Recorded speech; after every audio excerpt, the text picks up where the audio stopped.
BJP को कोई officially मैं को उनको इनवाइट नहीं करूंगी कि मैं सरकार बनाने चाहते हैं, आप मेरे सपोर्ट दो।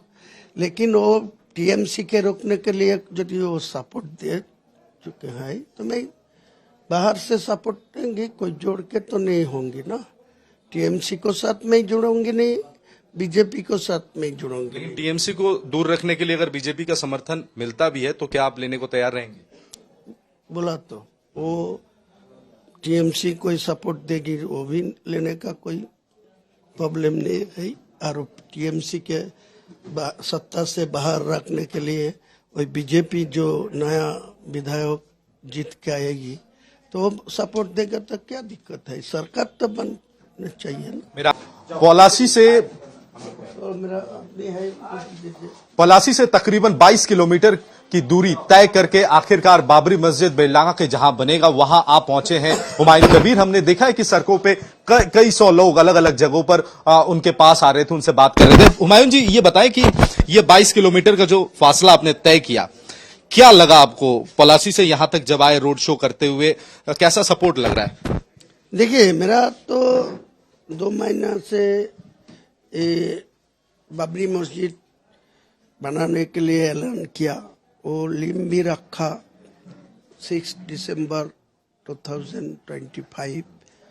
उसके बाद बहुत सारा विरोध आया, ये सरकार को तरफ ये होने नहीं चाहिए। तो कुछ आरएसएस का आदमी, बजरंग पार्टी का आदमी, वो भी मेरा इनको खिलाफ ज्यादा से ज्यादा विरोध किया। लेकिन मैं तो यही सोचा, जो मैं किसी को संवैधानिक विरोध का काम नहीं कर रहा है, कोई कोर्ट का खिलाफ कोई काम नहीं कर रहा है।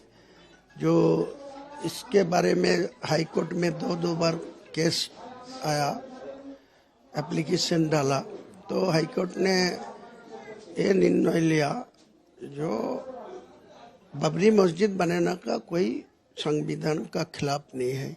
समर्थन कैसा दिखा? समर्थन तो ज्यादा से ज्यादा है। कल तो यह जो काम शुरू करने गया, कितना लाखों लोग यहाँ मौजूद था, अब तो सब मालूम है देख। लेकिन अभी अगर आपको जनता उन्नयन पार्टी के प्रमुख के तौर पर सवाल पूछूं, जनता उन्नयन पार्टी इस बार किस हद तक मुस्लिम वोट बैंक को अपने पक्ष में कर पाएगी? अगर करती है तो नुकसान किसका होगा?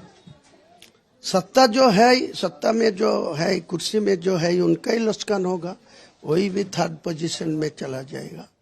मैं ही 1st पोजीशन में लूंगा।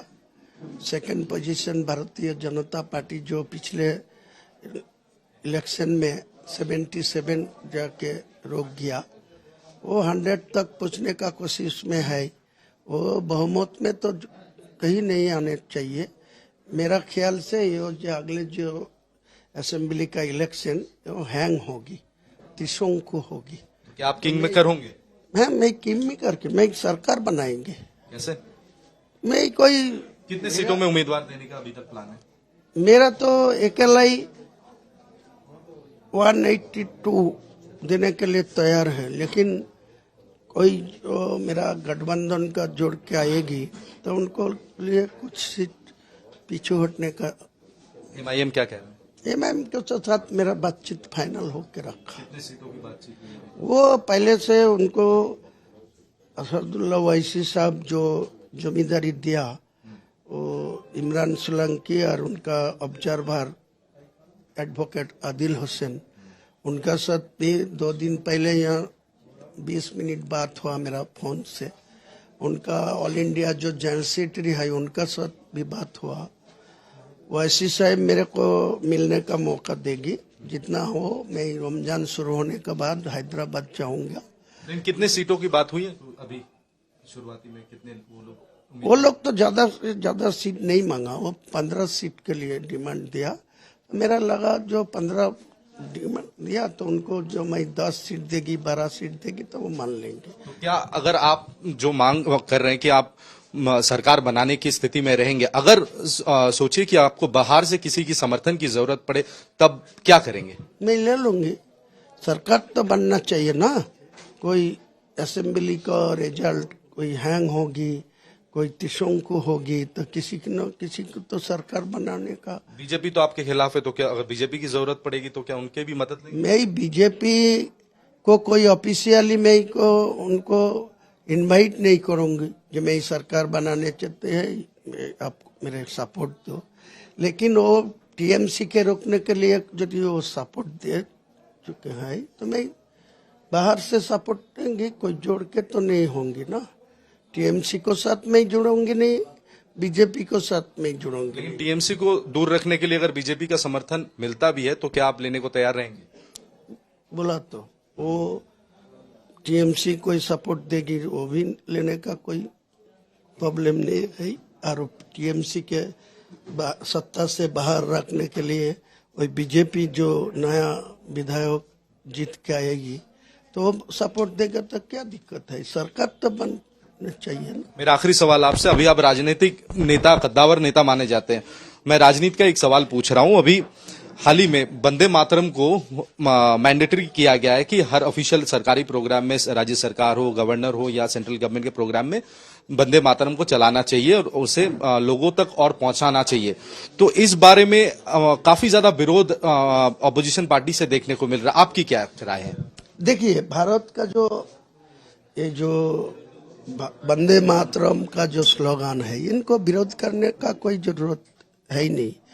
भारत माता का जो मुस्लिम है, जो हिंदू लोग है, जो सनातनी धर्म लोग है, तो यहाँ का हिंदुस्तान बोलते हैं हिंदी में, हिंदुस्तान का नारा लगाते हैं, तो क्या दिक्कत है? मैं भारत माता बोलते हैं वो लोग, मैं नहीं बोला, लेकिन वंदे मातरम तो मैं बोला। कांग्रेस का उसी टाइम बोला, मैं यहाँ जनता उन्नयन पार्टी हूँ तो मेरा स्लोगन शेष करने का टाइम, शुरू करने का टाइम तो वंदे मातरम स्लोगन दे रहे। नहीं, इसके साथ राजनीति का क्या है? भारत का जो तिरंगा झंडा है, वो झंडा शुद्ध आपके लिए नहीं है, मेरे के लिए नहीं है, सारा भारत का जो रहने वाला है सब लोग को लिए ये तिरंगा पता को सम्मान करना चाहिए। भारत का संतान भारत का ही जयगान करेगी, ये तो कोई गलत काम नहीं है।